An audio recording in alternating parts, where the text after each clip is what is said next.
शाहरुख खान। शाहरुख शाहरुख खान शाहरुख खान। कोई बादशाह बुलाता है, बादशाह किंग खान। कोई देशद्रोही कहता है। शाहरुख खान से भी हमें दिक्कत है, क्योंकि जब बद्रीनाथ जैसी भयानक घटना हमारे भारत देश में हुई थी, 1 रुपया पैकेट से नहीं निकला था इसका, लेकिन जब पाकिस्तान में बाढ़ आया था तो आंसू इसके बह रहे थे, और 100 करोड़ रुपया देने वाला ये शाहरुख खान। तो कोई हॉलीवुड के स्टारडम से ऊपर का बताता है। मैंने अपनी आंखों से देखा है, बर्लिन में फिल्म फेस्टिवल में लियोनार्डो कैप्रियो भी उसी दिन है और शाहरुख खान भी उसी दिन है, और सुबह से लाइन लगी शाहरुख खान के लिए, लियोनार्डो कैप्रियो के लिए नहीं। उनका स्टारडम बहुत अलग है। तो कोई समाज विरोधी कहता है। शाहरुख खान जैसे लोग जो इस देश की संस्कृति पर, देश की परंपरा पर हमला कर रहे हैं। गांव की लड़कियां भाग जा रही है, क्यों भाग जा रही है? फिल्मों में देख रही है कि हीरो के साथ हीरोइन भाग। वो जो शाहरुख खान का फिल्म वो देखे ना, वो टेन बजता ट्रेन में, और अमरीश पुरी जो है साइड में खड़ा रहता है, और आजा आजा सिमरन आजा आजा, उस चक्कर में कितना सिमरन गाँव की भाग। तो कोई किंग ऑफ रोमांस बुलाता है। आपके रिटायर होने के बाद अगला किंग ऑफ रोमांस कौन होगा? एक्चुअली रोमांस भी मेरे साथ रिटायर हो जाएगा। आखिर कौन है शाहरुख खान? आई एम राहुल, नाम तो सुना होगा। मिस्टर शाहरुख खान। आज सब कुछ जानेंगे इस वीडियो में। शाहरुख खान का जन्म 2 नवंबर 1965 को दिल्ली में हुआ।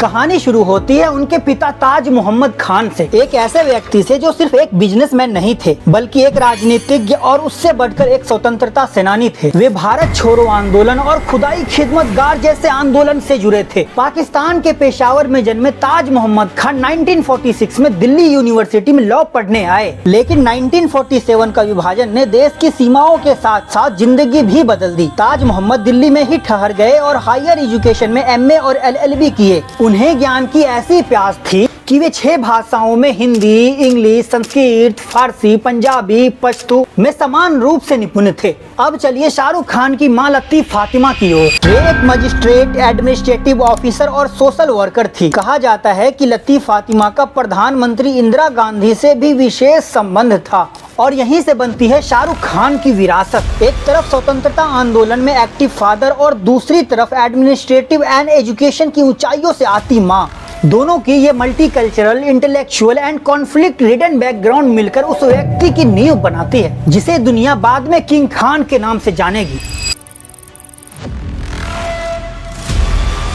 शाहरुख खान की पहचान बचपन से ही सिर्फ एक छात्र के रूप में नहीं थी, बल्कि वे कंप्लीट ऑलराउंडर थे। कहानी शुरू होती है सेंट कोलाबा स्कूल नई दिल्ली से, एक ऐसा इंस्टीट्यूट जहां शाहरुख ने न सिर्फ पढ़ाई में बल्कि खेल, नाटक और हर तरह की को करिकुलर एक्टिविटीज में अपना दबदबा बनाया। उनकी प्रतिभा इतनी प्रखर थी कि स्कूल में उन्हें अपना सर्वोच्च सम्मान स्वॉर्ड ऑफ ऑनर प्रदान किया गया, एक ऐसा पुरस्कार जो केवल उन छात्रों को मिलता है जो हर क्षेत्र में असाधारण हो।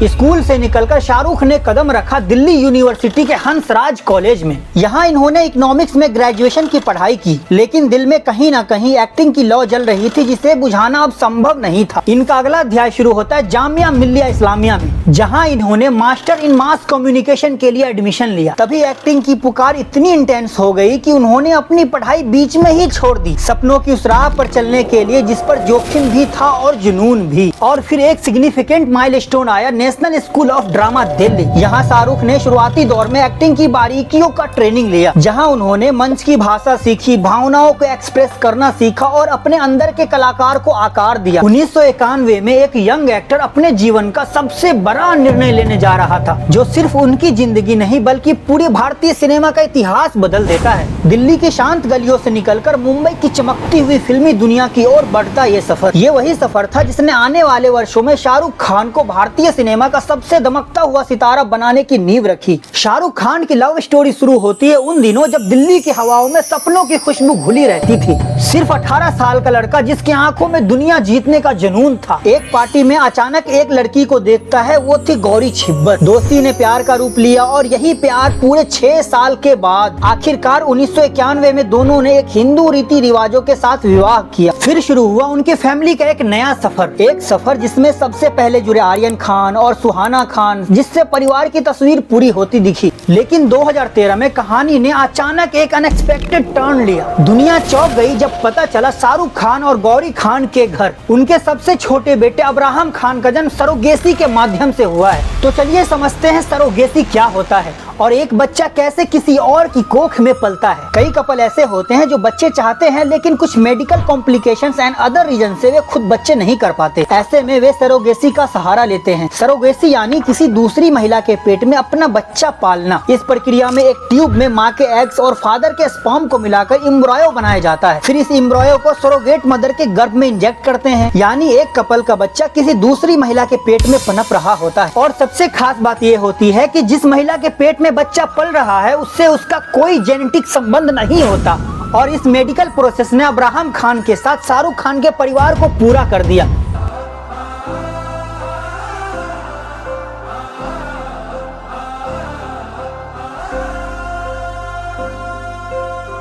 शाहरुख खान 1980 में भारतीय टेलीविजन की दुनिया में अपना कदम रखा। मनोरंजन जगत में उनकी शुरुआत छोटे पर्दे से हुई। उनकी पहली शूट की गई भूमिका दिल दरिया थी, लेकिन इसके निर्माण में लंबी देरी के कारण ये शो बाद में आया। इसी बीच 1989 में उनकी पहली धारावाहिक फौजी प्रसारित हुआ, जहां उन्होंने अभिमन्यु राय की भूमिका निभाई और यही उनके असली टेलीविजन डेब्यू का क्षण बना। इसके बाद शाहरुख ने सर्कस, इडियट और वागले की दुनिया जैसी धारावाहिकों में काम किया और धीरे धीरे भारतीय घरों में पहचाने जाने वाले एक चेहरा बन गए।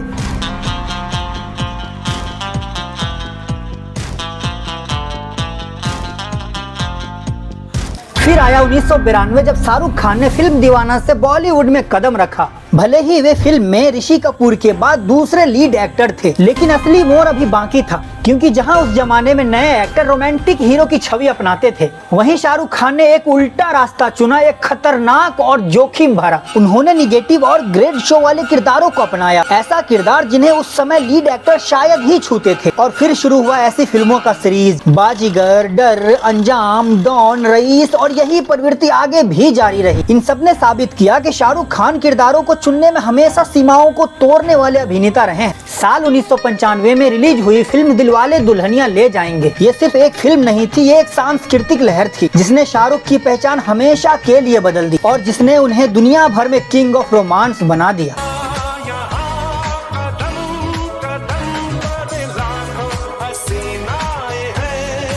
एक बार पर्दे पर पहचान बना लेने के बाद उन्होंने सिर्फ एक एक्टर बनकर रुकना पसंद नहीं किया। उन्होंने खुद को एक बिजनेस आइकन, एक ब्रांड, एक ग्लोबल एंटरटेनमेंट पावर हाउस के रूप में गढ़ना शुरू किया। शाहरुख खान की रेड चिली एंटरटेनमेंट 2002 में एक सपने की तरह शुरू हुआ। वह यात्रा जिसने इंडियन फिल्म इंडस्ट्री में टेक्नोलॉजी, विजुअल इफेक्ट्स और स्टूडियो कल्चर की परिभाषा ही बदल दी। धीरे धीरे आरसी मल्टीनेशनल एंटरटेनमेंट कॉन्ग्लोमेरेट के रूप में उभरा, जिसमें शामिल है film production, film distribution, TV commercials and India's most advance post production studio, VFX, CGI, colour grading and high end technology. Red Chilli Entertainment की सबसे प्रभावशाली सहायक कंपनी है नाइट राइडर्स ग्रुप। इसी ग्रुप के माध्यम से Shahrukh Khan IPL team Kolkata Knight Riders के को ऑनर हैं। लेकिन कहानी यही नहीं रुकती। नाइट राइडर्स ग्रुप अब ग्लोबल स्पोर्ट्स ब्रांड है, क्योंकि Trinbago Knight Riders, Los Angeles night Riders. Cricket जगत में ये विस्तार साबित करता है कि शाहरुख खान सिर्फ सिनेमा घरों तक सीमित नहीं है,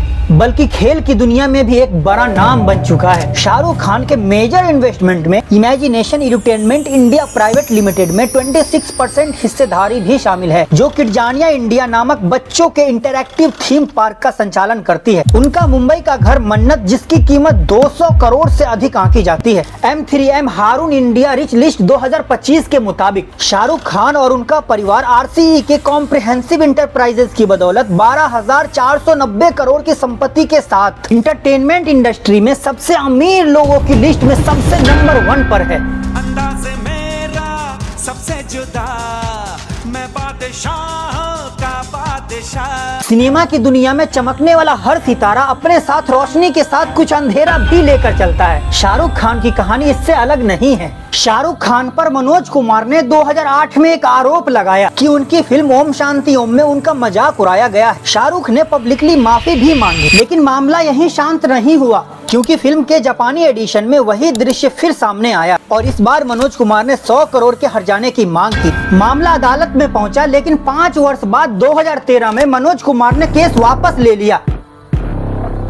अक्टूबर 2021 में मुंबई के एक क्रूज पर नारकोटिक्स कंट्रोल ब्यूरो ने एक छापेमारी की, जिसमें शाहरुख खान के बेटे आर्यन खान को गिरफ्तार कर लिया गया। कार्रवाई को लीड कर रहे थे एनसीबी के जोनल डायरेक्टर समीर वानखेड़े। आर्यन को जमानत से पहले 3 सप्ताह जेल में बिताने पड़े, लेकिन महीनों के जांच के बाद मई 2022 में सबूतों की कमी के कारण उन्हें क्लीन चिट दे दी गई। लेकिन कहानी यही खत्म नहीं हुई, क्योंकि आर्यन खान की रिहाई के बाद खान परिवार ने रिश्वत लेने के आरोप लगाए, जिसके बाद सीबीआई ने समीर वानखेड़े के खिलाफ भ्रष्टाचार का केस दर्ज किया। आर्यन खान केस के धुंधले अध्याय के बाद कानूनी लड़ाई ने एक नया रूप ले लिया। समीर वानखेड़े ने Red Chilli Entertainment and Netflix के खिलाफ मानहानि का मुकदमा दायर किया, जिसमें कहा कि द बैट्स ऑफ बॉलीवुड, जिसे आर्यन खान के डायरेक्शन में बनाया गया है, उनकी व्यक्तिगत और पेशेवर छवि को नुकसान पहुंचाती है। उनके मुताबिक सीरीज ने उनके जैसा दिखने वाला निगेटिव कैरेक्टर दिखाया है, जो एंटी ड्रग एजेंसियों में जनता का भरोसा कमजोर करती है। इस मामले में वानखेड़े ने 2 करोड़ रुपए का हर्जाना मांगा, जिसे वे टाटा मेमोरियल कैंसर अस्पताल को दान देने की बात कही। बैड ऑफ बॉलीवुड का जो इस तरह से कार्यक्रम शुरू किया गया, कहीं ना कहीं इसको बढ़ावा देने की पहल की है। देखिए, ये सब चीजों पर मैं टिप्पणी नहीं दूंगा, सिर्फ कहूंगा एक बात, सत्यमेव जयते, सत्यमेव जयते।